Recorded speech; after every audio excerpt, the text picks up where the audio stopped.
नमस्कार मंडळी. तर सध्या निवडणुकांचं वारं हे जोरदार वाहतंय आणि त्याच्यावरती वास्तववादी शब्द ठेवण्याचा प्रयत्न करतोय. चारोळी आवडली तर नक्की शेअर करा.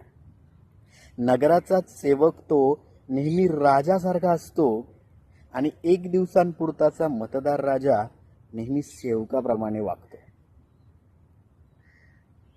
आज निवडणुका आहेत म्हणून प्रेमळ होईल तुमचा साहेब आणि निवडणुकाच्या प्रचारांसाठी पळून पळून फाटलेल्या तुमच्या टाचा सुद्धा शिवेल. चहा वडापाव खाऊन जर बिघडलं तुमचं पोट तर साहेब आज सुद्धा धुवेल. समजलं का?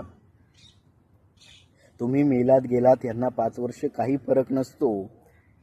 प्रेमळ साळस असा मतदार राजा फक्त निवडणुकांपुरताच दिसतो. कोर्ट कचऱ्या मारामाऱ्या वादविवाद करून तुमच्यातलाच एखादा मरेल आणि ज्यानं फोडलंय तुमचं डोकं साहेब उद्या त्यांचा झेंडा धरेल. सो शाने व्हा आणि काय तो योग्य तो निर्णय घ्या. धन्यवाद.